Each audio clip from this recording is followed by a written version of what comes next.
Okay, so today I'm going to talk about schools in Spain. I've been seeing a lot of posts on Facebook about this topic, and also people contacting me directly because you're getting ready to move to Spain. You don't know how the school system works. So we've been here for 4 years, and our kids have been in private school. They've been kind of under the radar, home educated. They've been in public school, and they've been in two concertados, one that was religious and one that was not religious, one that charged a fee and one that did not. So I'm going to go through, as I said on my YouTube post, what they came into Spain with, what their background was for my oldest, not my youngest. He's too young.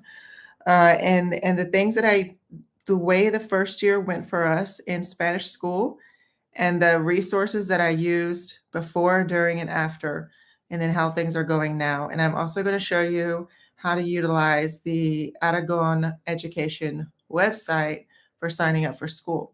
Okay, so to start with, when we moved to Spain, my oldest child was 7.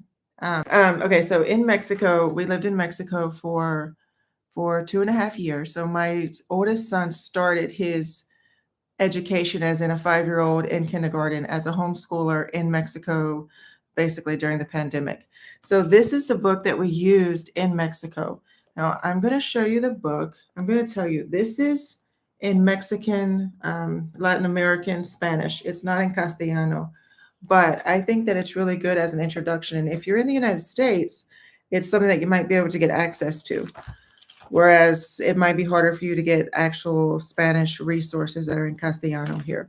But this was a very basic book, but it's an actual curriculum book that's used there in some schools.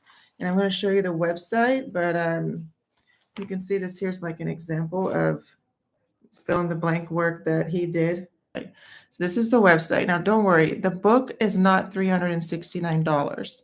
In Mexico, they use this symbol for their currency as well. So it's 369 pesos. And this is first grade, the one I'm showing you. So if you go to primaria, you can see first grade. You'll see the one I just showed you right here. But then if you go to segundo, which is second grade, you'll see this one, which is the one that I bought. 369 pesos. It's about 20 pesos to the dollar, or that's what it was. That it might be a little different now, but you may be able to get them to ship it to you in the US or find something similar. But this is an actual book that I bought from a publisher that sells curriculum to schools, and I bought it just for myself. That's the first thing I want to tell you is this book. So this is what he came in with. He came in with some Spanish background, hearing Spanish at home. He did understand some Spanish. He was a previously homeschooled student when he got to Spain at 7 years old. And he was in the second grade. Okay.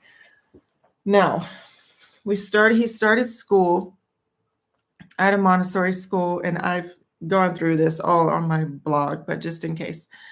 He started school at a Montessori school, and then he only went there for a few months. So fast forward until the 4th grade, where he actually started full time in a Spanish concertado. And now, what was that like? It was incredibly intense. I had to, for the first basically full school year that he was there, I had to learn everything that he was learning and the way that he was learning it, translate it into English, teach it to him again when he got home, and then translate it, go through the Spanish vocabulary with him to help him learn how to read the questions and learn the content in Spanish. So I was reteaching it to him. I was like his tutor, okay? And because I home educated him, I knew exactly how he learned. If you don't have the same background as me, you might need a tutor. I know there's a lot of fear when it comes to starting school here.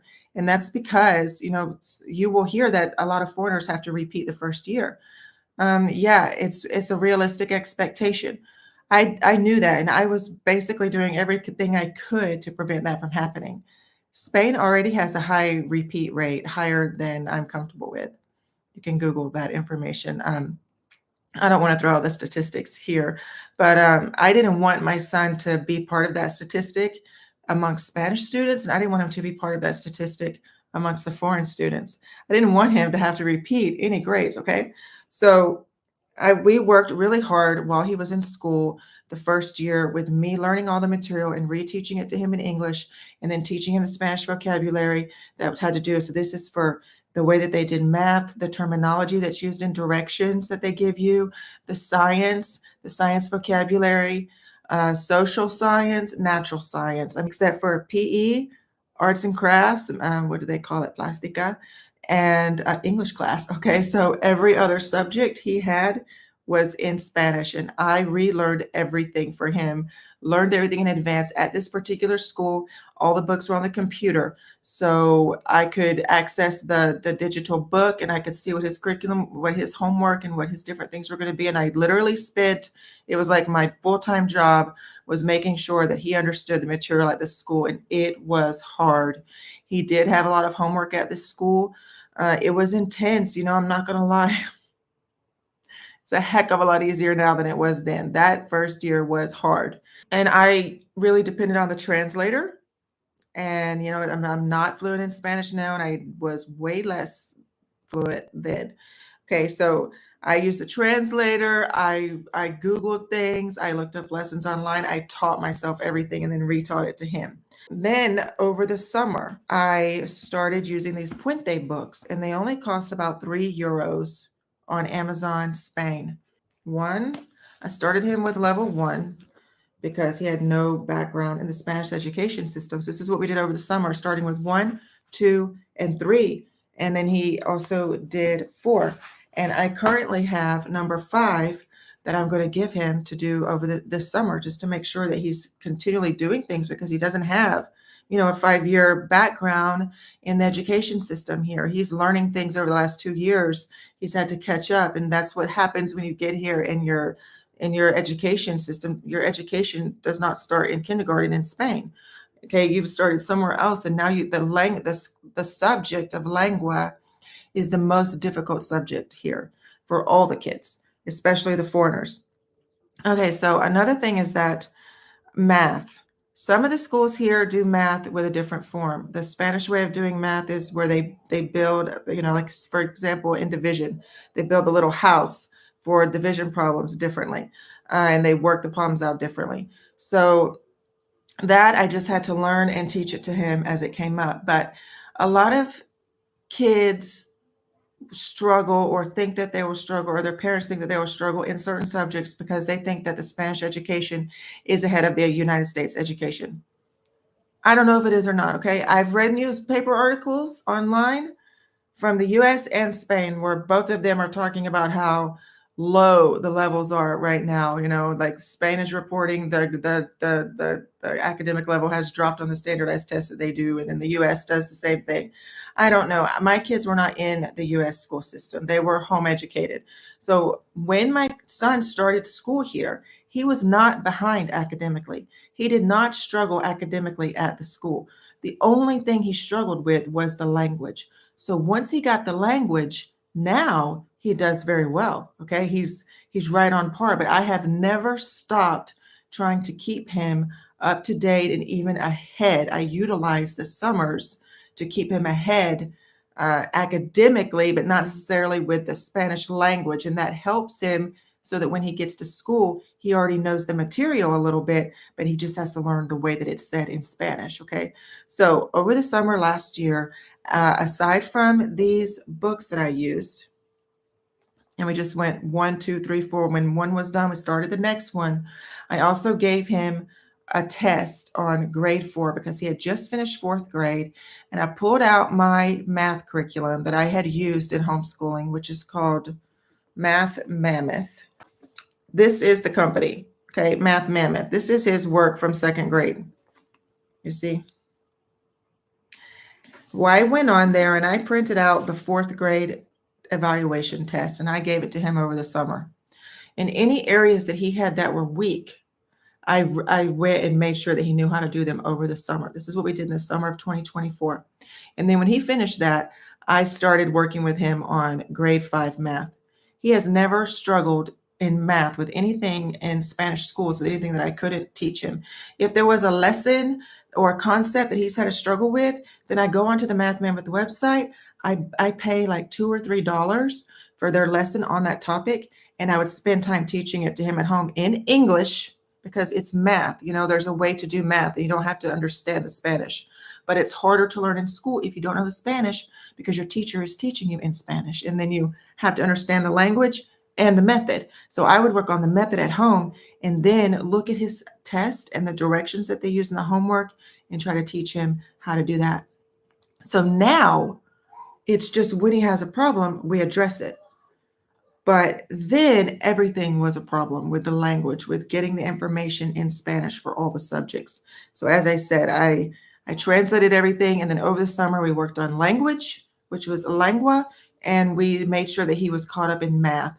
And everything else I wasn't too worried about. You know, he would catch up on his own in school or whatever. But like I said, he was never actually behind. He never struggled in any subject except for lengua. And now, happy to say, he's scoring like BNs in lengua, which is pretty high. They have sobresaliente, it's the highest you can get. And then they have notable, and then they have BN. So he's getting a BN, which I think is around a 6. Yes, I believe.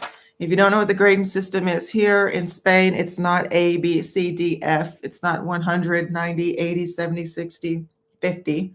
It goes from 0 to 10.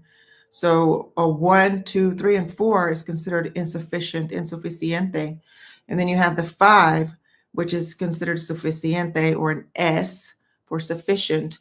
And then you get 6, which is bien, and then you get 7 and 8, which are notable. So like a low notable and a high notable would be the 7 and the 8. And then 9, what is 9? And then 10 is sobreselling, and then I can't remember what 9 is, but I believe 7 and 8 are notable, but maybe 9 is also notable. Anyway, I don't know, okay? But it's 10 through down to 1, okay? Now I'm going to show you a little bit of how it works here. Okay, so I get this question a lot, and I see it on Facebook, and I get it sent to me a lot. Moving to wherever you're going to live in Spain, it doesn't matter, okay? Where do I live? That, you know, what school? What's the good school? What's the best school? How do I do this? Do I live in the district? How can I be close to the school? How do I know what school my kid's going to go to? Unfortunately, you don't know what school your kid's going to go to. There's no guarantee that they'll be able to go to school in your area. Different regions have different criteria for how they treat people when they come in, how easy it is for you to go to the school nearest you. Some people will write to me and argue that they can get into the school nearest them. It's public school. It's your right. You're 100% going to get to go to that school that's closest to you. In my experience, that doesn't happen. You know, I have a friend who was here. She came in the late enrollment period, and she did the form and everything that she was supposed to do.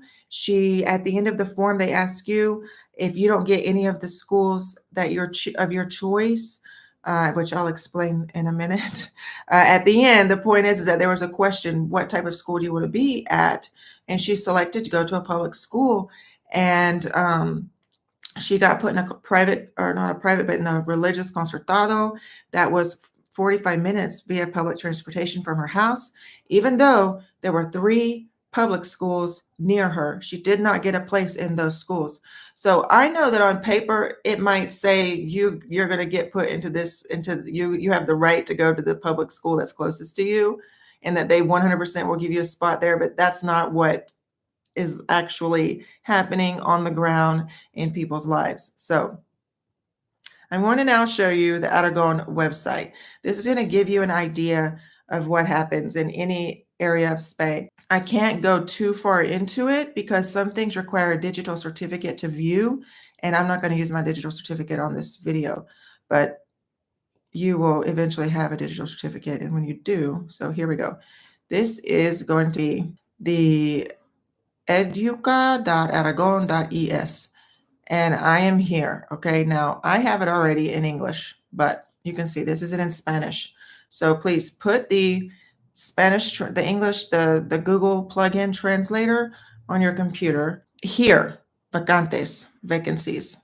Let's put this in English.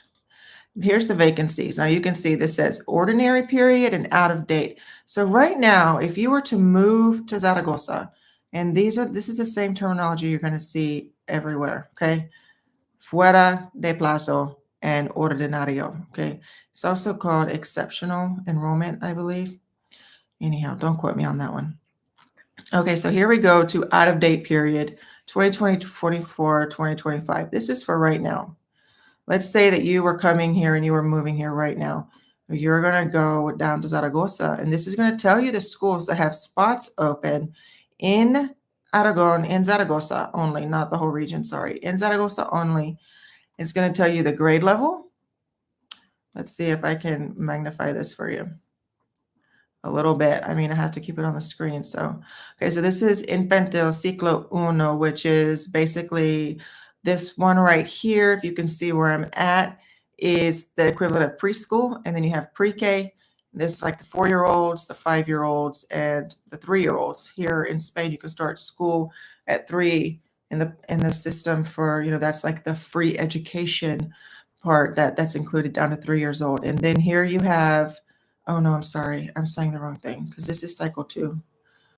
This is actually 5-year-olds, 4-year-olds, 3-year-olds, and then over here are the babies. Okay, so this cycle 2 is kindergarten, pre-kindergarten, preschool, 3, 4, and 5-year-olds.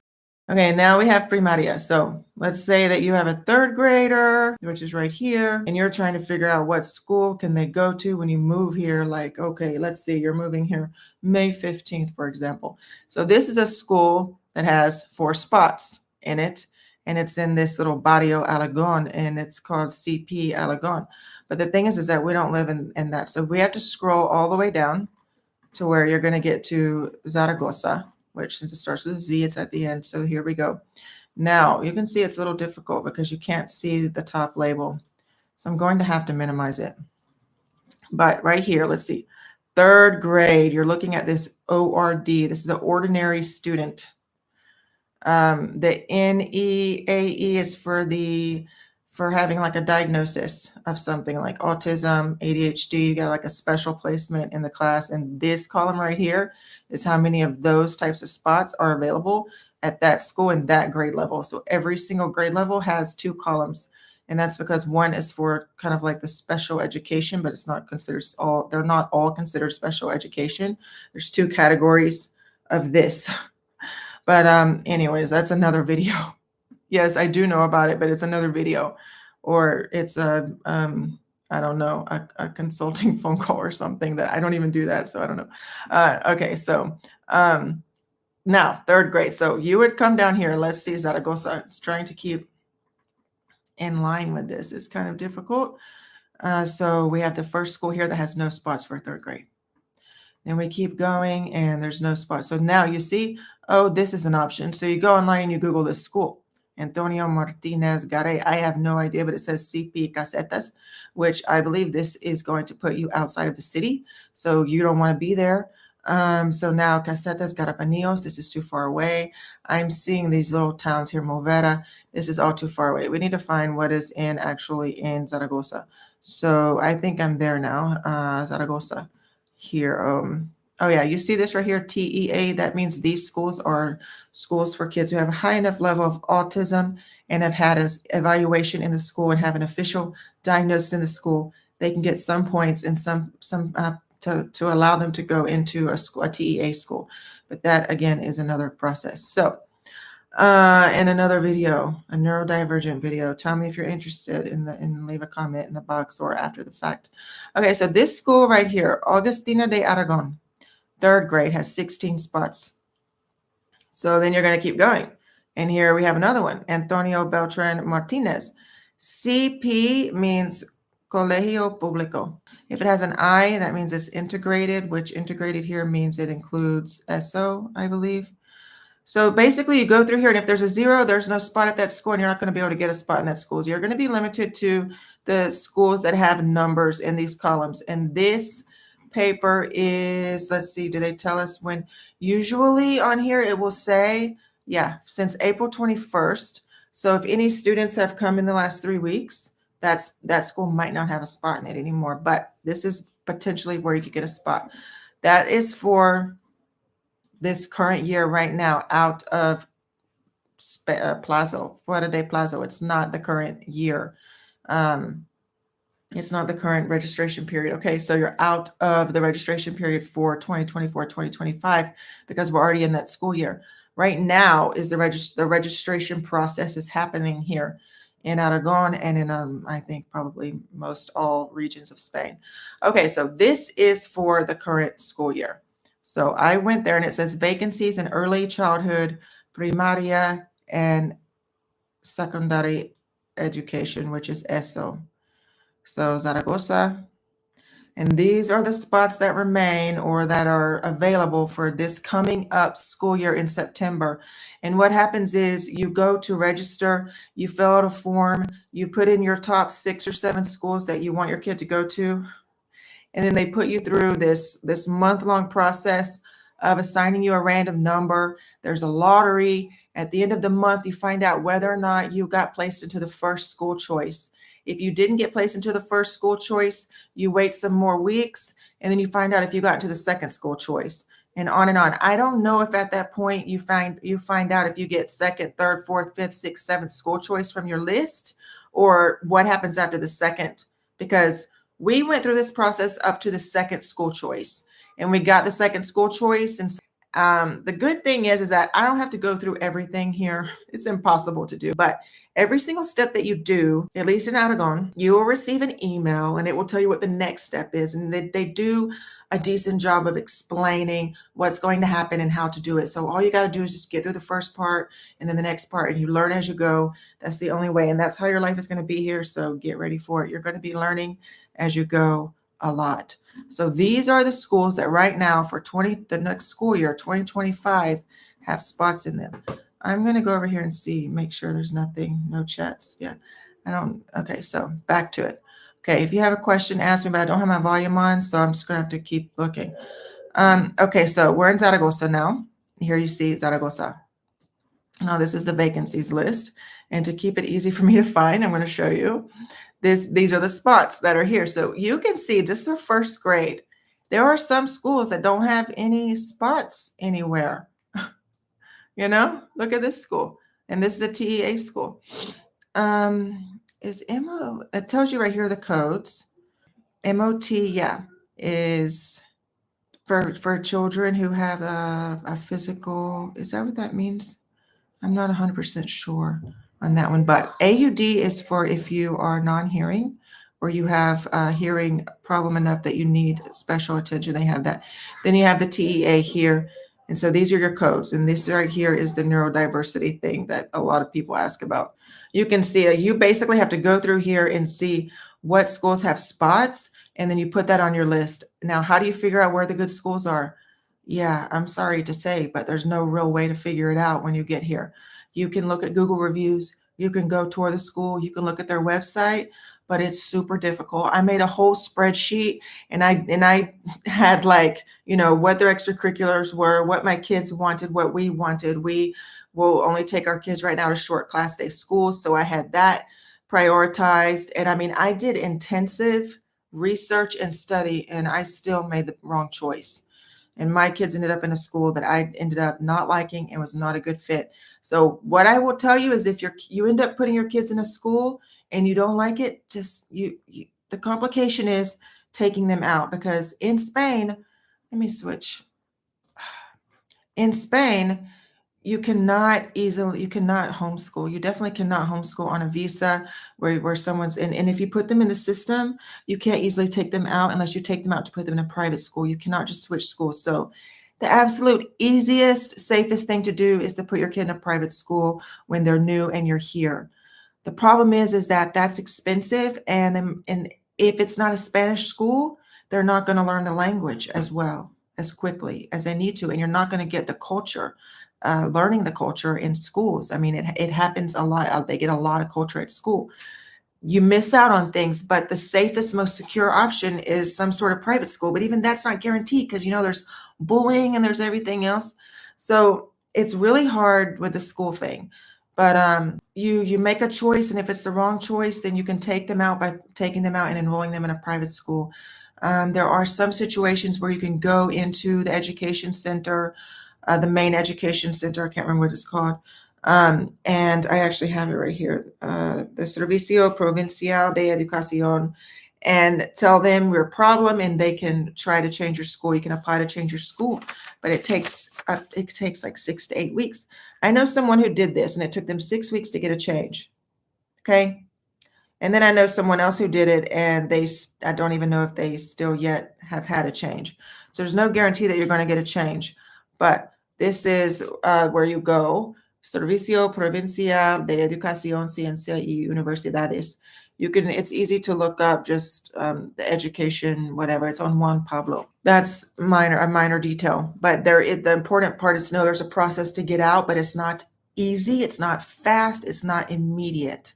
And I don't really want to get too much into the culture of education here, but it's a lot different than it is in the US, in my opinion, as far as how kids are treated in schools and things like that. Right now, when you're moving here, if you have a kid who has autism or something and they have a diagnosis, they're not going to be able to get into these special spaces until you get into the school system and you get your diagnosis in the school system. But you're going to have to just go into a regular spot, and then you do the process once you get there. Okay, so and then there's points, and these are the spots. So you want to make sure on your form that you fill out when you register for school that you're registering in a spot in a school that has spaces. You know, there's a small chance that they'll make a space for people if they don't have enough room in all the schools for you, but there's a good chance, a better chance that they won't. So you want to put the schools on your list that have actual spaces in them so that you can get a spot. So here we are back on the website, and I'm going to go back.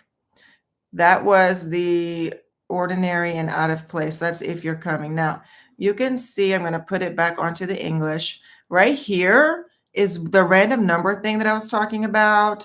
They scale the applications. All of this stuff right here, you have to have a digital certificate to see.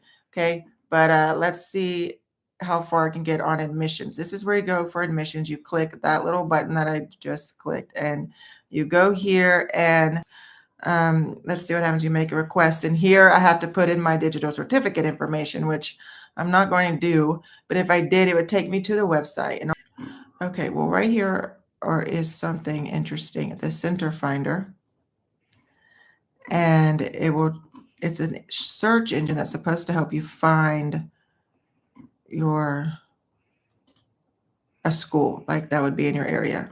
Okay, so you use this to select primaria, and like second grade, and Zaragoza, and if you have something special. You can't choose any of these when you haven't been in the system yet, because it's not going to matter. I mean, if you want to just try and get your kid into a TEA school, even if they don't, the benefit if you have a kid with autism of them being in a TEA school is the whole school is considerate of that. And so it is run different. So then it's like you want to go to any of these, okay? And then here you go. So there, I just clicked on something, but anyhow, like here's Fierro. Lots of people talk about that area because they see, nice, more modern homes. This is Delicious right here. And then this is a Delicious, the Portillo train station, which is not in Delicious, but it is in Delicious kind of. El Gancho. And then you have the center here. And so all through here, you can see that they're going to tell you the different schools. Like here's a school, okay? There's a school, and then you go and look at it. Now I'm going to try to find, where was this that I saw something that I wanted to show you, because it was about the points. So this is not what I was looking at before, but this is probably going to help you, or at least give you a clue into just how complicated it can be, because wow, you're already like, what the heck does that even say? Okay, and I cannot do a translation for you with the computer. So adscription, let me zoom in. Okay, you're reserving a spot in the center that corresponds to the person who's going to be educated. Okay, who can participate? Students of infantile schools, alumni who go up to the 6th grade, public concertados, ESO, which is middle school, high school, public concertados, Es necesario? Yes. Is it necessary to make an application? Yes. Your kids have to have a unique application, except baccalaureate. Okay, so how do you do it? They tell you to go to this website, which is what we just did, and then you send your information and you make sure that that everything is correct. So they send you fill it out, right? They send you the stuff, and then you have to do these points. This is the hardest part, is the points, and that's the paper I wanted to show you. The more points you get, the more likely you are to get your number one spot. The less points you get, the less likely you are to get your number one spot. This says that if you're not admitted to your first spot, then you can find out about your second spot. And then registration happens in June. That's when you actually do the registration, and you also do that online. Okay. I really wish I could find that thing that I had. When I find it, because I will find it, I will put it in the first comment on this video. But basically, there's a form that they have online, and you look on it and it tells you how many points you get for each thing. So you get points for, if your income is lower, you get more points. So if you're coming here on a digital nomad visa or an NLV, you are not going to qualify for those points. If you have a familia numerosa or numeroso, which is where you have 3 kids or more, then you get some points, but you have to be registered with that. Okay. And that's not something you're going to get done like when you first get here. So probably at first you're not going to have points, and then you're going to have your location. If you're within 1 kilometer of the schools, those schools you'll get more points for. And this is in Aragon. The other regions have a different criteria for location. And then if you're 4 kilometers radius in Aragon, you get 1 less point. If the school is near your place of business or your home within that 1 kilometer and 4 kilometer radius, you get points accordingly. And they add up as you go. If you have a diagnosis, a disability, a child, a sibling at the school, all of this stuff is worth more points. And in the end, the average person, I think you get like 14 points would be like the minimum amount. And then so you might want a spot in a school and somebody else wants a spot in the school, and you all have the same exact criteria to get that spot at the school, but they have more points than you. So guess who's going to get the spot in the school? They are. So that's why I say you can't focus on, I like this school, so I'm going to move into that neighborhood. It doesn't work like that here. And there's no guarantee that you're going to get a spot in the schools that you like. You could fill out your form online, or actually go in person and fill it out on paper. And you could list your 6 or 7 top schools that you want. Maybe it's just schools that your neighbors told you to put on the list. Maybe you have never even visited the schools. You have no idea about them. Maybe you just write the top 7 schools that are closest to your house. Okay. And none of them have spots in them. You're not going to get them. The very last question they ask you in Aragon is, if none of these schools are available, what do you prefer? Do you prefer a public school or a concertado? Do you prefer a religious school or a non-religious school? And you can mark, I don't care, I don't have a preference, or I want a public school and no religion. So then if they end up putting you in a concertado, they'll try to put you in a concertado that doesn't have religion. But you might not get it. Like I said, I have a friend who did that, and she got put into a religious concertado that was far from her. And then I have another friend who got put into the same exact school. I guess this is a school that has availability outside of the regular admission process, because they both got put into this school. She ended up not liking the school for other reasons, and she went and did the manual process like my first friend did and filled out the paperwork to get her child moved. And she's the one that I don't know if she actually got moved or not. But her reason for wanting the kid moved is just like, I don't like this school. But the first person's reason for getting it moved is, I asked for a public non-religious school close to my house, and you put me in a school 45 minutes away. But still, that took 6 weeks to process, and she had to go in and ask about it. So it's not easy.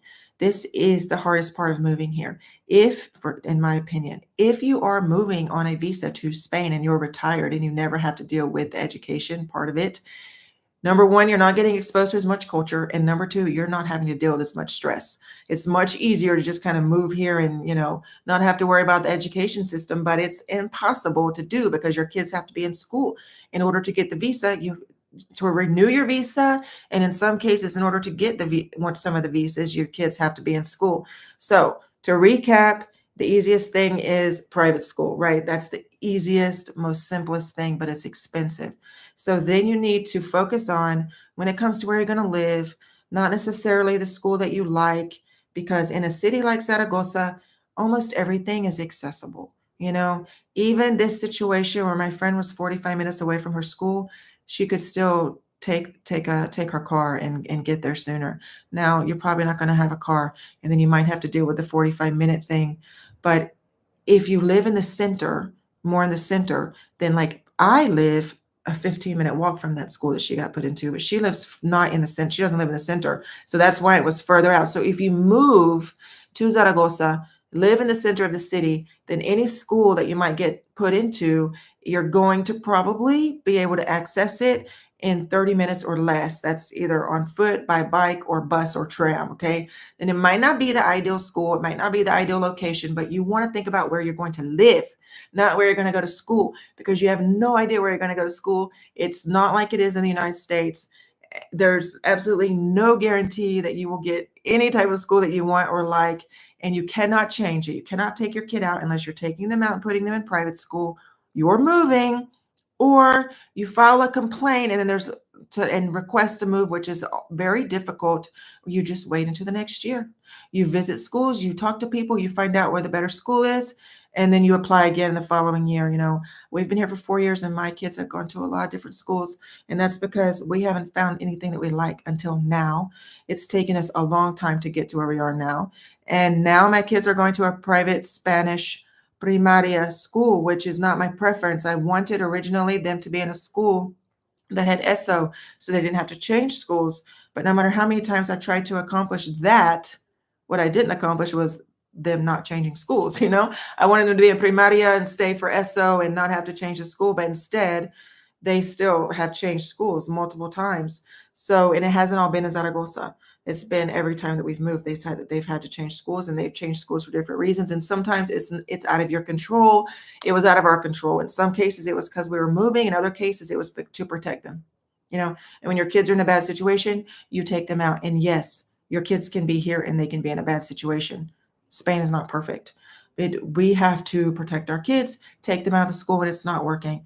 And here there is a big culture of not changing schools, not taking them out and moving them around. People here want to put their kid in infantil and keep them there until they're done in the same school. And but like, you're not going to do that as a foreigner. If something doesn't work, you have to change it. It's already difficult enough for your kids with the changes. And then, if they get in a situation where the teacher's not nice, the teacher's more than not nice, mean, abusive, sorry, but this is the case. Or maybe there's too much religion in the school, or, maybe they're not accommodating them with the things that they're supposed to have. Because actually, something I haven't talked about yet is that the NEAE thing that I showed you. But one of the ways that you can get this fit into this criteria is by being late into the Spanish school system, by being behind in the language. So those are two things that every foreigner who's not from a Spanish-speaking country is. They are late into the Spanish school system and they don't know the language. With that, you can get a request from the psychologist at the school who can get you this label, who can get extra assistance for your child, like translating the directions on work, giving them extra Spanish lesson classes at school. In Madrid, they have something called Aula de Enlace. They don't have Aula de Enlace here, as far as I know, but the schools do still have classes where they'll put the kids in. It's just not called Aula de Enlace like it is in Madrid. But you get this label based on late enrollment into the school system, which all foreigners coming to Spain are. And then if you're not from a Spanish-speaking country and your kid doesn't know Spanish, that's two criteria that get you into that label. That's the same category as kids with autism, kids with ADHD, kids with other disadvantages, neurodiversity. Your child might not have neurodiversity, might not have autism or ADHD, but they get that same preference, okay, where they get that same extra help. And that gives them a little assistance. Now, a school can choose to do this for your child without the paperwork. And if you find a school that will give your child those helps without the paperwork, I say that that's probably a pretty good school. The school we were at would not help our kid without this paperwork. So that's just one of the things I didn't like about them. But anyhow, if it doesn't work, you got to take them out. Okay. So I've told you that, I basically translated everything in the first year. So you might need a tutor. I did not want them to be held back. This is something that's a little scary. The other thing that a lot of people don't know here is that in Spain, kids get put into school by their birth year. So if your child was born in 2014 and in the United States they're in fourth grade, or they're in sixth grade, or maybe they've been advanced grade levels, here they're going to say, too bad, so sad. Your kid was born in 2014, they're in the fifth grade. If they do not like to take kids out of their designated grade level here, if you want that done, again, you have to go through the school system with this long drawn out process. They don't like it. There is a culture here of, this is how we do it. And if you don't check off your little check marks to get anything else done, which is sometimes very bureaucratic and difficult, you're not going to get it done. And then if you come here and not know the language, it's going to be that much more difficult. So the standard way is you just come and your kid goes into their grade level based on their birth year, and that's January through December. So a December 2014 child with a January 2014 child, which is 1 year apart. If your kid is at the end of the year and they have the struggle with the language and not ready academically, I say start working on the Spanish now. Make sure that they're solid in math. Do some supplemental work even in the summer before you get here with the language. Do it from home where you're at now. Do it when you get here. Be ready to put in the extra work. Some schools you can see the book list. So I can show you how I research schools. I'll put this into English. Here you see the school calendar. Here they're telling you about how to enroll. Every school will pretty much have some information about how to enroll. See, it says on May 16th is when you're going to find out whether or not you get into this school or not, or if you have to wait for another, that's the first choice people who are going to find out on May 16th.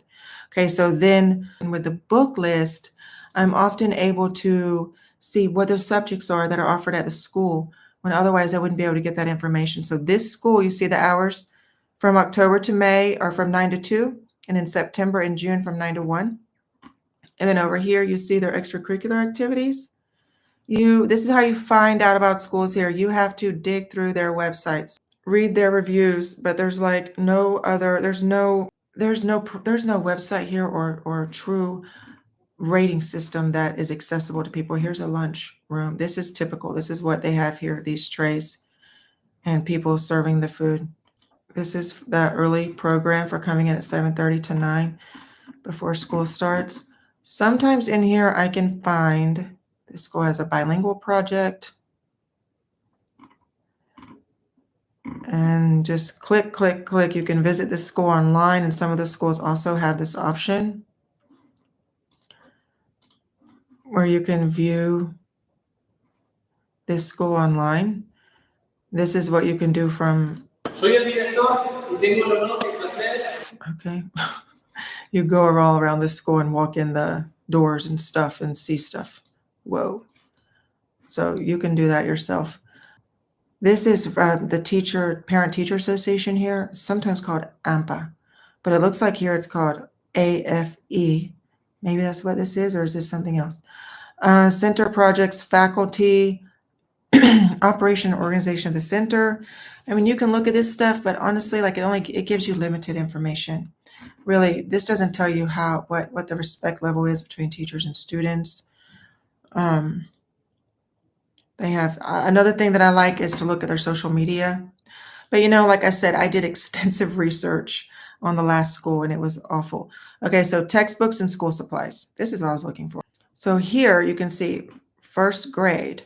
These are their materials that they're going to need right here. Now we're going to click this button and find out about their books. This tells you about the cost, the basic supplies for the first. This is a pack of wipes, a transparent water bottle, a white t-shirt, adult sized. Don't know why. For activities. Oh, so they can wear it in arts and crafts. A small book bag without wheels. So a lot of these kids here, when they're older, they use book bags with wheels. That's why it says that. And then a box of tissues and then a bag with your name and like extra clothes in it. That's what that says. Okay. And then you have to pay 45 euros for some other things, pencils and paints that they use. There's no books listed there. So I'm going to go quickly through here and see if I can find books so I can show you how I do this. Okay, so here's first grade and here's the book. So on Amazon, either Amazon.es, which is Amazon Spain, or the US, you can look up these books. You can see how much they would cost and just the subjects. Like in first grade, they have math, social science, and some handwriting. And then you also still have to pay. Now, they do have something called a book bank here where you can pay in Aragon 25 euros and get access to the books. And you are going to be borrowing them. So that means you have to return them. And there's like some rules about not writing and not damaging them. And that kind of scared me. So I actually bought the books at the last school, and they were around 200 and something euros. But my kid was the only kid in the class who had his books bought. So that, that causes a whole thing, right? So here we go again. Like this is the ISBN. What I do is I look this up, and this tells you that in second grade, they have math. This is social science. And then scroll on. This is folders. Now learning to read a school supplies list is its own challenge. So this is a folder. A carpeta is a folder, a plastic folder with gomas, which is a plastic folder with rubber bands. It has little rubber bands that you wrap around the folder to keep it closed. A sacapuntas is a pencil sharpener, and an estuche is a bag that they put their pencils in. It's a very Spanish culture thing here, okay? A barra de pigmento. I believe that's glue, a glue stick. This is a test of my Spanish here. Markers, rotula. This might be color pencils. These are pencils, writing pencils. They want you to have this certain brand of erasers. A ruler of 20 to 25 centimeters. Scissors with a round point. A4 papers that go into a folder, 90 gram. This might be like a notebook. So many things. And, sometimes I don't know what things are. In the first year, I definitely did not know what things were. And even though my husband speaks Spanish, I'm going to click back over, he speaks Latin American Spanish. So some of this stuff he didn't know. He didn't know what it meant. And I would Google it, and sometimes like 5 different pictures of different things would come up, and I would have no idea. So let's see, third grade, lengua, math, social science. Again, that's just 3 subjects, language, math.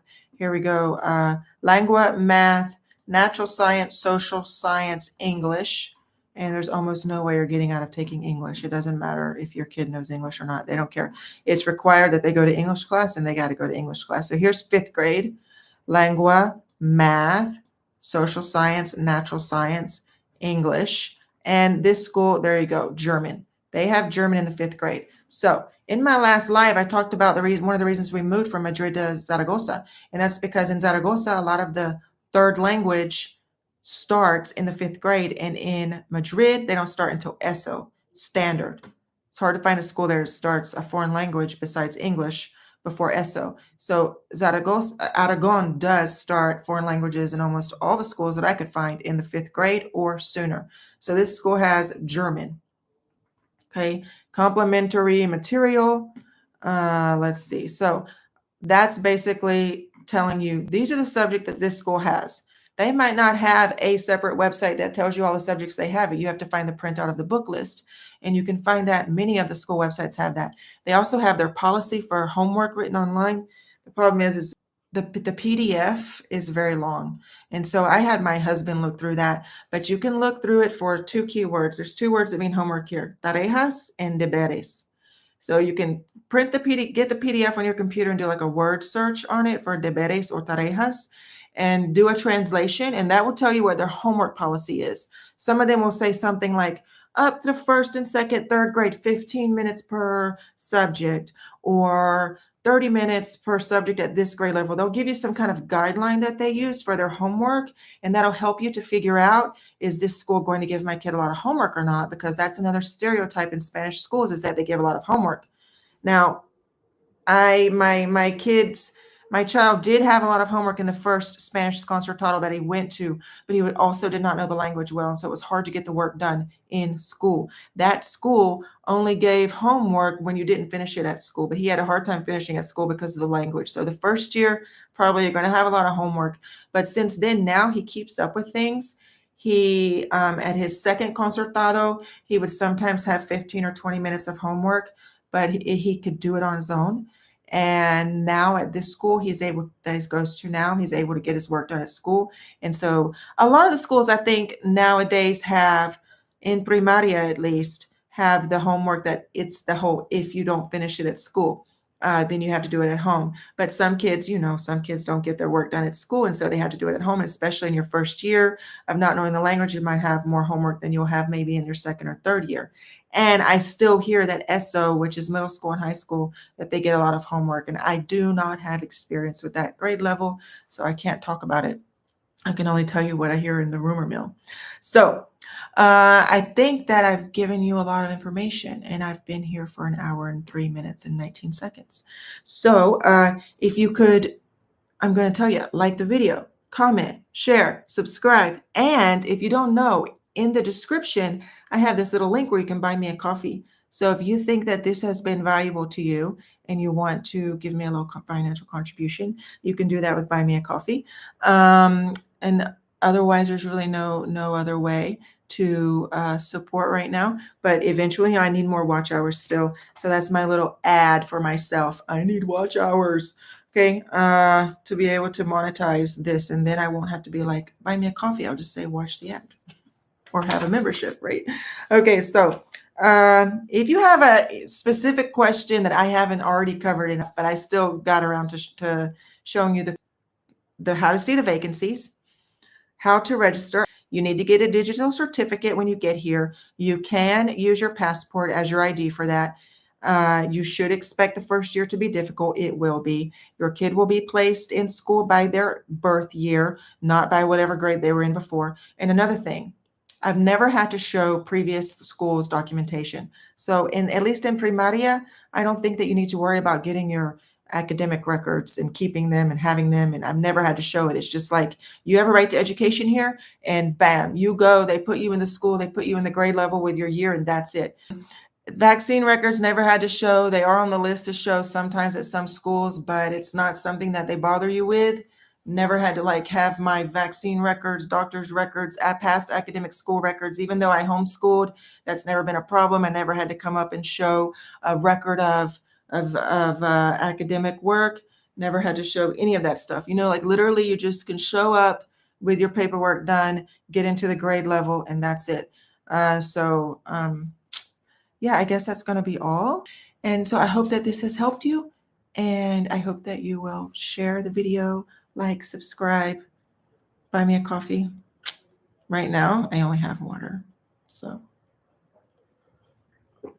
I will see you guys later.